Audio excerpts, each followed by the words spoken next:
cứ yêu cái chợ lừa họ còn cái mông đun cái này cứ ôm mấy cha nhung cái mà làm chui này pôn chui tay này mùi chui đốt cũng hay bị cầm một ra liệp đấy mời làm vợ nó iya cô สุกที่เรียบร้อยน้อยเขาจะเอาถ้วยเอายังมาตักนะเพื่อที่จะกินเบิ้งทุกคนเลยหลังจากที่ตักให้เด็กน้อยเรียบร้อยเพื่อนจะพากันกินบอลไปบอลมันสบายดีเนาะทุกคนเนาะสบายดีตอนเช้าทุกคนเลยเนาะมื้อนี้นะเป็นมื้อออกมาที่ป่าดงมหาศักดิ์ของหมู่บ้านของบะโกยนะเขาจะจำหิตของประเพณีตามเหตุตามของประเพณีบ้านเฮานี่แหละบอกว่าสีมาถ่ายให้ทุกคนได้เบิ่งเป็นแบบใดเนาะมื้อนี้เขาก็สิกินแบะตัวหนึ่งเนาะก็คือเพิ่นต้องได้จำก่อนที่จะฆ่าแบะฆ่าหยังเนาะต้องได้จำตามเหตุของประเพณีกันได้อันชันมันบ่ได้เด้อทุกคนเนาะส่วนลายก็สิมีแต่เด็กน้อยมาเนาะเด็กน้อยผู้ใหญ่มันจับบ่หลายปานใดแต่เก่าสิมีศาลเจ้าอยู่บนนี้เนาะแต่ว่าเดี๋ยวนี้นะเบิดเขาเจ้าทุบไปเลยเนาะ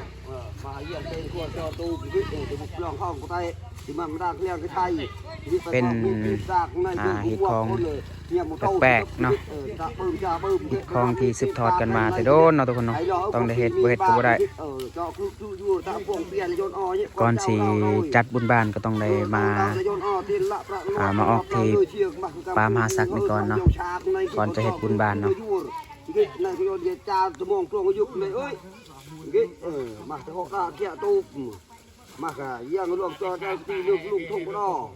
มาเรียนต่อทอนยาได้ตั้งตีมือคุณน้องเคยตาเรียบชาพานางเอ็นนายตาปืนจ่าปุ๊บเฮ้ยนายบ้าเล่นเกะไปแบบมีทีมปากนะเรียบร้อยเนาะแต่เก่าสิมีไปอนามัยใหญ่ๆหลายเลย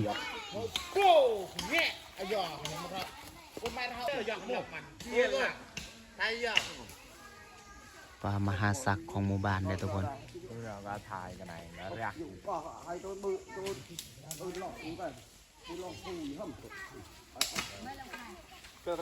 เด็กน้อยสิมาลายที่สุดเนาะเด็กน้อย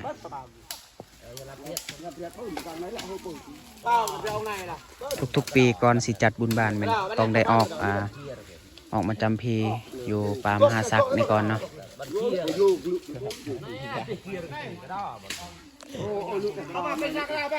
แต่เก่านะสิมีไก่นะเขาสิเอาแบบทุกหลังคาสิเอาไก่ตัวหนึ่งเนาะมากินอยู่นี่แต่ว่าสมมือนี้บ่ค่อยได้มีแล้วไก่นะเอาไข่มันก็ได้เนาะเป็นไข่ไก่น่าจะประมาณอยู่60-70หน่วยนี่แหละเนาะแต่เก่าสิมีแบบศาลเจ้าแต่เดี๋ยวนี้ศาลเจ้าก็ทุบไปแล้วคนที่แบบบุดีนะครับเจ้ามาทุบก็เลยบุดีโฮมเงินพากันซื้อแบบนี้ก็เลยเอาแบบนี้เลยปะแบบนี้ก็ได้แหละเพราะว่ายันเราซื้อมายันเขาจะทุบคือเก่าเนาะต้นตัวนี้เป็นบุหัวต้นยังเนาะแต่ว่าง่ายที่สุดในกรุงเทพนี่ทุกคนเป็นไม้ที่ง่ายที่สุดเนาะหลังจากที่เขาครัวแบะยังเรียบร้อยแล้วก็คือเฮ็ดอยู่ครัวกินแต่งกินอยู่นี่แหละทุกคนเนาะเด็กน้อยก็สิปูบนนั่งไว้บนนั่งไว้เนาะมาเฮ็ดกินอยู่นี่เลยกินเบิดอยู่นี่แหละก็คือบุมีการเอามือเนาะเอามือบ่ได้มันยังที่เอามาต้องมาให้กินอยู่นี่ให้เบิดเนาะแต่เก่านะก็เป็นงัวแน่ควายแน่ก็มีเนาะเขาจะเอามากินอยู่นี่เนาะแต่ซุมื้อนี้แบบ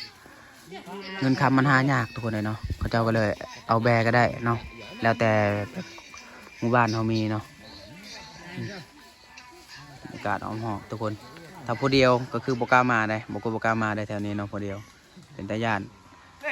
แต่เขามีไม่ยังไม่ดูเนาะร้ายทุกคนเลยไม่ดูในนี่เนาะในป่าแห่งนี้เนาะป่าดงมหาศักดิ์นี่เนาะแต่เดี๋ยวนี้บุมีเบิดเขาขายไปแล้วเนาะ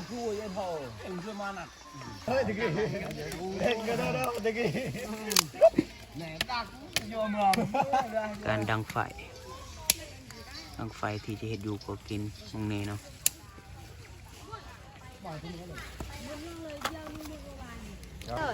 ไอ้สิเป็นเล็กน้อยเขาเจ้าเลือกมองนางไว้ก็คือถ้าเขาเฮ็ดอยู่เขากินแล้วก็คือจะมานั่งมองนี่แหละมองใดที่เฮาปูแม่นจะมานั่งมองนี่แหละทุกๆปีแม่นเด็กน้อยสิมาหลายกว่าผู้ใหญ่เนาะดีแต่ว่าห้วยน้ำกับติดกับอันนี้เด้อทุกคนถ้าบ่มีน้ำก็คือมันยากเนาะแต่ว่ามันติดกับห้วยน้ำนี่ก็คือสิง่ายหน่อยนึง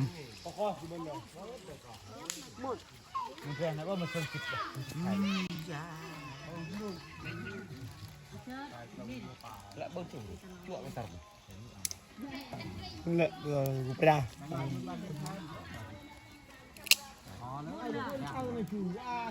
ตอนนี้เขาเริ่มเสือดแบร์แล้วนะทุกคนเริ่มคั่วแบร์แล้วนะ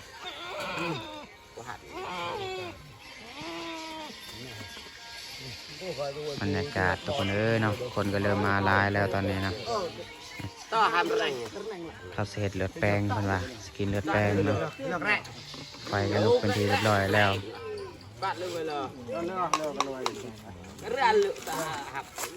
บรรยากาศอยู่ป่าอยู่ดง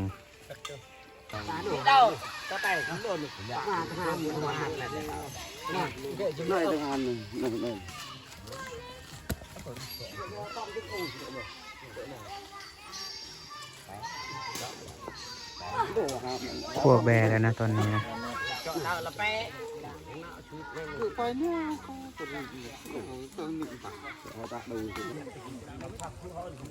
กำลังคั่วซีนแบร์นะทุกคนตอนนี้นะหลังจากคั่วเรียบร้อยก็เขาจะเอามาต้มในหม้อนี่เนาะเอามาต้มสุกแล้วก็สิเอาไปเฮ็ดลาบสู้กันกินทำเฮ็ดลาบก็คือจะบ่พอกินเพราะว่าคนมาหลายเนาะแบบน้อย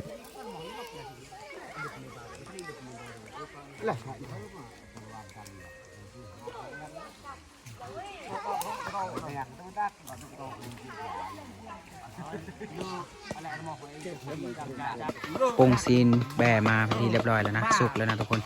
ก็เลยเอามาเฮ็ดลาบเนาะกำลังเฮ็ดอยู่ครบกินทุกคนกำลังเฮ็ดลาบเนาะเฮ็ดจังได้ให้มันพอกินเนาะก็เลย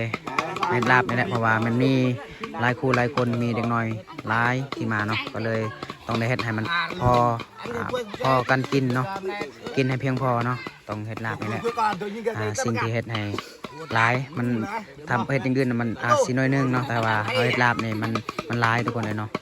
ก็เพียงพออยู่เนาะก็จะกำลังพักเฮ็ดลาบเนาะสินแบตัวหนึ่งอันนี้เป็นฮิตของประเพณีของชนเผ่าได้ทุกคนที่ต้องได้เฮ็ดเนาะจำฮิตของประเพณีของชนเผ่าบรูเนาะ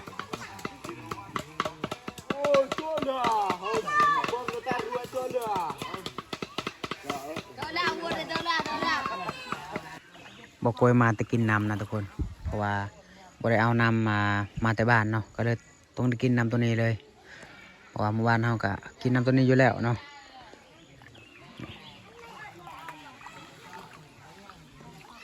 ต้นไม้ที่ใหญ่ที่สุดในป่าดงมหาศักดิ์ของหมู่บ้านเราบ่ฮู้ว่าแม่นต้นหยังเนาะ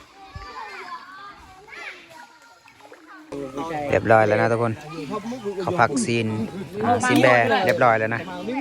มีแต่รอทาก็จำหีดอยู่พุ่นเนาะจำหีดจำคองก็ยังเรียบร้อยแล้วก็เขาก็สิปรุงแต่งเรียบร้อยแล้วก็ตักพากันกินเลยนะทางนี้ก็ต้มกระดูกแบร์เนาะเขาเสร็จต้มเห็ดลาบเนาะกระดูกก็คือต้มเบิ่งเด็กหน่อยเจ้าทาเนาะเด็กหน่อยทากินข้าวกินอยู่ปลาแบบนี้เลยเนาะอันนี้คือเพียของแบร์นะทุกคนเขาจะปรุงแต่งใส่เกลือเป็นนัวยังเรียบร้อยแล้วนะหลังจากที่ใส่เกลือเป็นนัวยังเรียบร้อยคือแซ่บแล้วเนาะซิมแล้วก็รู้สึกว่าแซ่บแล้วก็เอามาใส่เลยเนาะเอาซิมแบะมาใส่เลยลาบแบะเพียขมๆแซ่บๆมื้อนี้เนาะ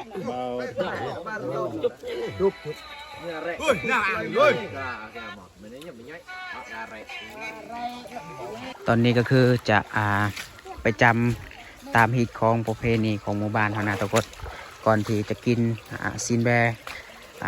ให้เด็กน้อยกินกับโบแมนเรื่องง่ายๆเด้เนาะต้องได้เฮ็ดตามฮิตของประเพณีของชนเผ่าได้ทุกคนเนาะชนเผ่าบรูเฮาก็คือมีฮิตของหลายอยู่นะทุกคนโบแมนจะไปจำมองนั้นเด้เนาะมองนั้นก็จำอยู่แต่ว่าต้องมาจำอยู่พีก่อนจำอยู่พีแล้วก็ไปจำอยู่พุ่นอีกจำพีเนาะคือการจำพีของชนเผ่าบรูตรีทุกคนเลยต้องมาจำแบบบอลที่เงียบๆจักหน่อยเนาะมองที่คนลายจะบ่ฮู้ว่าเป็นยังคือจำบ่ได้ต้องมาจำอยู่พีเนาะเริ่มพิธีการจำพีตามฮิตของประเพณีของหมู่บ้าน ơi mùi pha đối với ta tu lươi chuột này cái cũng dùng cái treo lừa họ còn thằng mông đun cái này cái ôm mê cha nhúng cái mà làm chui này pôn chui tay này mùi chui đốt cũng thấy cái này bằng cái của pì mì bát cái ôi đồ ta và tôi thấy thành ruộng sang xa cái lượng mưa ở thòng tràng thang tham màu là mà bọc mây nặng mây cái này là nét đôi đồ ta và bưng thế xem mình kẹt cam mà nằm ó mình nặng đôi dầm mà nằm nông có cái ôn lọt lờ lười chiếc cái tiền bạ nó đôi em mà còn chảo thầu đôi thầy bò là bây giờ bọc cái tây dớt cái mình mày nhìn phi thấy ôn cầm phun mùn hớt và ơi cái này cái liệp các bạn sao cái la nhẹ con chảo thầu đôi ฮิตของชนเผ่าบรูเฮาสิ่งที่ขาดบ่ได้คือเหล้าขาวนะทุกคนเหล้าขาวก็คือขาดบ่ได้นะ cái nông mây ở bao cái mây đàn tóc cái này cái mây cho chủ nhoảng thì cái nông cụ nó còn cái đấy chàng còn cho cụ tự vua nhẹ nặng ไม้ที่เพิ่นจับในมือเพิ่นน่ะเพิ่นสิโยนลงที่ดินแล้วถ้าหากว่ามันหับมันสิเป็นอีกแบบหนึงนะเดี๋ยวจะถ่ายให้เบิ่งนะ trong rồng kỳ kia luôn cái này đây có đấy cái mà cụ gặp ra xa mà cái đường lủng thùng có đó thì mà có khi lên cái nấu giang cả kỳ cái này là mây cái lượng là quả tao mây nhoáng mà làm chui này cái pon làm này cái chui náo này làm này chui hay cái cầm một ran liệp đấy mời làm vợ nó dạ cô ê ไปที่เรียบร้อย nhà แล้ว lại đây cái lại cái pon đường chừng đi mây là cái đề nó bắt đầu ta bắt đầu thay mình nguội nguội có mây cha có mây đây vợ cái mặc lời cho co xem ai mây lại bạc cái ôi pro cái thuốc cái là cho bỏ trà bài cái này đấy hình kị đấy ôi này cha có mây đấy kị mây ấy cái lũ cò ruột nên kị đường váy nó còn đàn to tao cái này cái vô cha thế hình kị đồ chúng ta và tôi thấy cha không mấy kị sợ ơn mấy kị là còn phải vô lên cái gì tao bớt mây ấy cho là dầu vợ nương chừng ri và ơi kẻ chạm vào bó kị rồi chúng ta và tôi thấy từ năm băm cây có mây cái nét ơn mẹ nhìn bị thấy cụ này mà còn chào thao đầu là cái nhìn mẹ nhìn bị thấy mẹ nạ khạc đây đấy หลังจากที่จำอยู่พุ่นเป็นที่เรียบร้อยแล้วก็มาจำอยู่พีนะทุกคนจำอยู่นี่แล้วจังหน่อยก็คือเรียบร้อยเลยเนาะจำทั้งสองทีอันนี้คือความเสื่อนะความเสื่อของชนเผ่าบรูที่ถือศาสนาพีนะทุกคนเขาจะสานอันนี้มานะบูฮูว่าภาษาลาวเขาเอิ้นยังนะแต่ว่าถ้าเป็นภาษาท้องถิ่นหรือว่าภาษาบ้านของบางคนก็คือบีโบเนาะบีโบเนาะบีโบก็คือคนเฮาเฮ็ดเองนี่แหละซานมาเฮ็ดแบบนี้แหละคนที่เฮ็ดบ่เป็นเขาจะเฮ็ดแบบนี้ก็ได้เนาะแล้วแต่เฮาจะเฮ็ดนะเห็นบ่สุกแล้วนะทุกคนสุกที่เรียบร้อยนิดหน่อยเขาจะช่วยเอายังมาตักนะเพื่อที่จะกิน liệp của xe เห็นบ่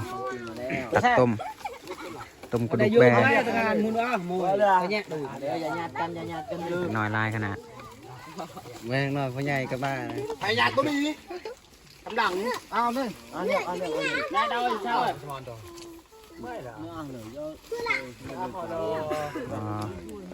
อ้าวแล้วเรียบตัวเนี่ยเรียบเลยเบิ้งทุกคนเลย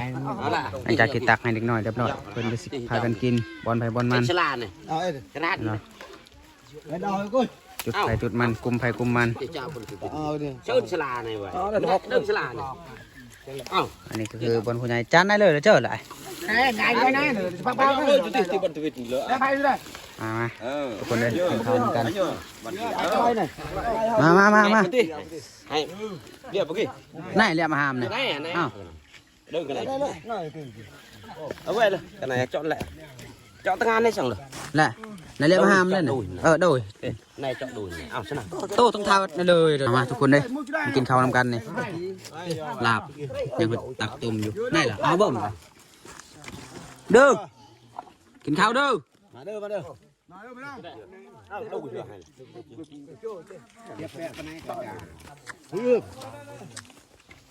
Đưa. เดี๋ยวนอนพากันกิน Dạ ơi, mưa lọt gì. Áo đưa, trả đưa. Có lại. Nhớ rồi. Nhớ đây. Chà cái này. ผู้ใหญ่ก็เป็นจุดนะทุกคนจุดไฟจุดมันเนาะ Ăn thằng ăn nó là liệm.